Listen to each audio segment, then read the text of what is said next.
Hi every one. இந்த காணொளியில் March மாதத்துக்கு உண்டான பலன்கள் என்ன சார்? மார்ச் மாசத்துல தான் சனி பயிற்சி நடக்க போகிறது. மேலும் இந்த சுக்கிரன் என்ற கிரகம் மீன ராசியில் கிட்டத்தட்ட வெகு நாட்கள் சஞ்சாரம் செய்ய இருக்கிறார்.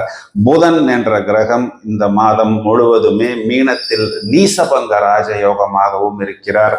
மார்ச் மாதத்தின் மத்தியில் சுக்கிரன் புதன் இந்த இரண்டு கிரகங்களுமே வக்கரமடைய போகிறதாம். மேலும் மார்ச் மாதத்தின் நடுப்பகுதியில் கும்பராசியில் இருக்கக்கூடிய சூரியன் பங்குனி மாசம் பிறக்கும் பொழுது மீன ராசியில் சஞ்சாரம் செய்ய இருக்கிறது. நிறைய மாற்றங்கள் இருப்பது போல் தெரிகிறது. மேலும் மேஷராசியின் அதிபதியான செவ்வாய் மீன ராசியில் இந்த மாதம் முழுவதுமே இருக்கிறார். என்னென்ன மாற்றங்கள் நடக்கப் போகிறது என்பதை தெரிந்து கொள்வதற்கு நாங்கள் ஆவலாக இருக்கிறோம் என்று பல பேர் என்னிடம் கேட்டதன் அடிப்படையில் இந்த காணொளியை நாங்கள் தயாரித்துள்ளோம்.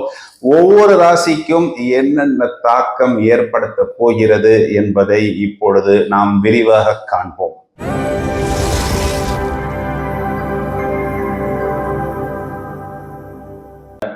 கடகராசி சார், எல்லாம் சொல்லிட்டாங்க சார், நீங்களே நிறைய சொல்லிட்டீங்க சார். அஷ்டம சனி கடகத்தை கசக்கி பொழிந்து சின்ன பின்னமாக்கி உயிரை பிடித்து துடித்து வாழ்ந்து தோல்வி, அவமானம், நஷ்டம், எங்கேயுமே போக முடியல, தனியா ரூம்குள்ள உட்காந்து அழுதது, கார்ல உட்காந்து அழுதது, பீச்சுக்கு வாக்கிங் போனா நம்ம வாக்கிங் போறதுக்குன்னு எல்லாரும் நினைச்சுக்கிட்டு இருக்கிறாங்க. ஆனா பீச்ல தனியா உட்காந்து யாருமே என்னை பார்க்க கூடாதுன்னு கூலிங் கிளாஸ் போட்டு அழுதது, இது எல்லாமே சார் கடகராசி நாங்க இனிமே ராசி பலனே பார்க்கறது இல்லை சார். என்ன சார், ஏதாவது தேருமா தேராதா? ஏதோ நீங்க தான் இந்த மாதிரி நிறைய விஷயங்களை சொன்னீங்க, இந்த மாதத்துல ஏதாவது சொல்லுங்க சார் அப்படின்னு நீங்க சொல்லுவது என்று புரிகிறது.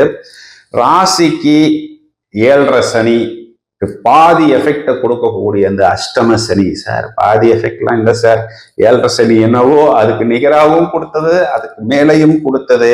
இந்த 7.5 சனி முழுவதுமாக உங்களை விட்டால், இந்த அஷ்டம சனி முழுவதுமாக உங்களை விட்டால் என்ன ஒரு பலனோ, அதே போல் இந்த அஷ்டம சனி உங்களுக்கு விட்டு இது பாக்கிய சனியாக வருகிறது. அப்படின்னா ஏதாவது நல்லது நடக்குமா அப்படின்னா, சார் நல்லது நடக்குதோ இல்லையோ, ஃபர்ஸ்ட் நமக்கு கெடுதல் இல்லை.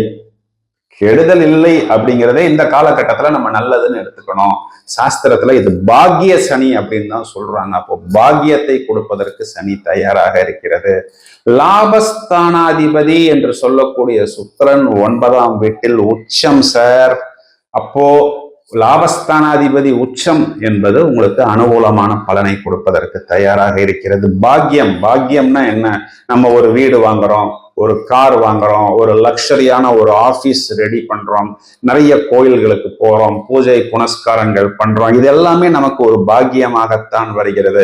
ஒரு பாக்கியம் நமக்கு வருது அப்படின்னா ஃபர்ஸ்ட் நம்ம ஒரு பிரச்சனை என்பது இல்லாமல் இருந்தால்தான் நமக்கு அந்த பாக்கியம் வரும் என்பதை நீங்கள் முதலில் புரிந்து கொள்ள வேண்டும். மேலும் உங்களுக்கு தனஸ்தானாதிபதி என்று சொல்லக்கூடிய சூரியன் என்ற கிரகம் 9ஆம் வீடு என்று சொல்லக்கூடிய பாக்கியஸ்தானத்தில் அமர்ந்து வெற்றி ஸ்தானத்தை 7ஆம் பார்வையாக பார்க்க இருக்கிறது. அதாவது தனஸ்தானாதிபதி வெற்றியை பார்க்கிறது என்றால் தனத்தால் வெற்றி என்றுதான் அர்த்தம். அப்போ அதுக்குண்டான தனப்பிராப்தம், அதாவது வருமானம், கேஷ் என்பது கண்டிப்பாக உங்களுக்கு இந்த மாதம் வரும். 3ஆம் இடத்தில் கேது அமர்ந்து நமது முயற்சிகளை முடக்கி விடுகிறதே என்று எண்ணிக்கொள்ள வேண்டாம். லாபஸ்தானத்தில் இருக்கக்கூடிய குரு என்ற கிரகம் 3ஆம் இடத்தில் இருக்கக்கூடிய கேதுவை பார்ப்பதனால் உங்களுக்கு இதன் நெகட்டிவ் எஃபெக்ட் நல்லிஃபை ஆகி நிறைய உங்களுடைய முயற்சிகளுக்கு மேலும் மேலும் வெற்றி என்பது ஏற்படும்.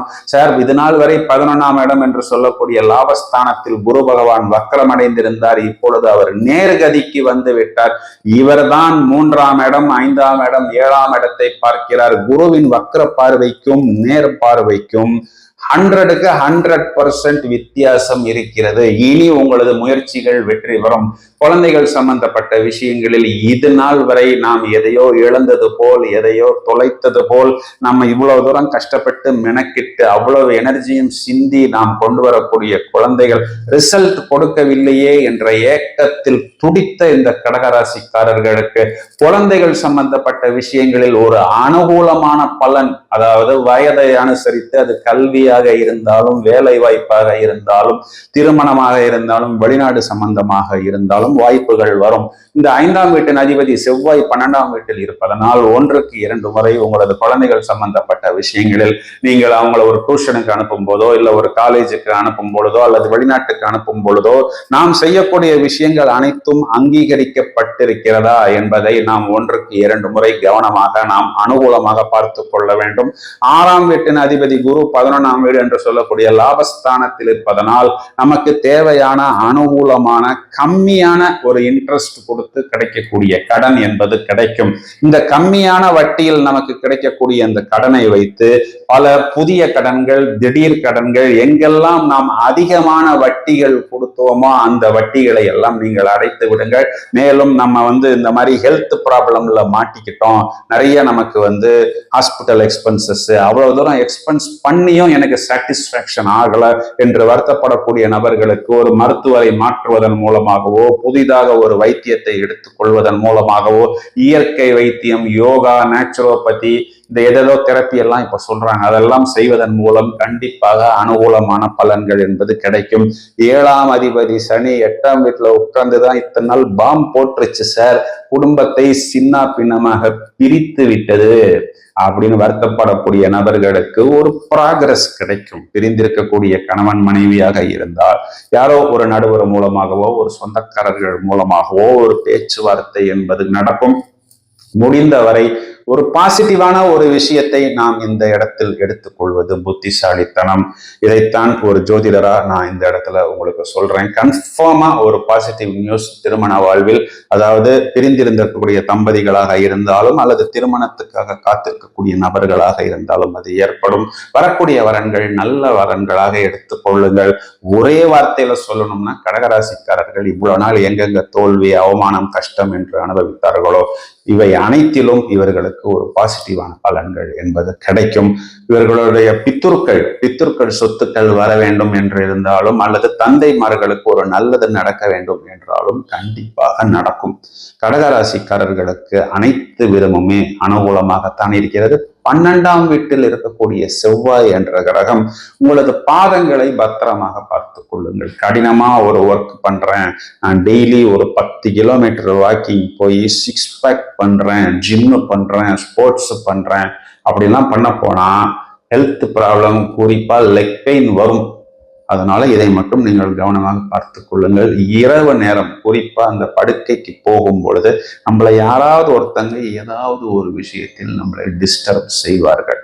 அப்போ நம்ம கொஞ்சம் கண்ட்ரோலா, அதாவது தெரியாத நபர்களுடைய போன் காலை நைட்ல ஆன்சர் பண்றது, நம்மளை மேலும் மேலும் டென்ஷன் படுத்திக்கிறது. அந்த நேரத்தில் நாம் நம்மை குழப்பிக் கொள்ளாமல் இருப்பது புத்திசாலித்தனம். பரிகாரம் என்று பெரிதாக இவர்களுக்கு எதுவும் தேவையில்லை. செவ்வாய்க்கிழமைகளில் முருகன் வழிபாடு செய்வது இவர்களுக்கு உத்தமம்.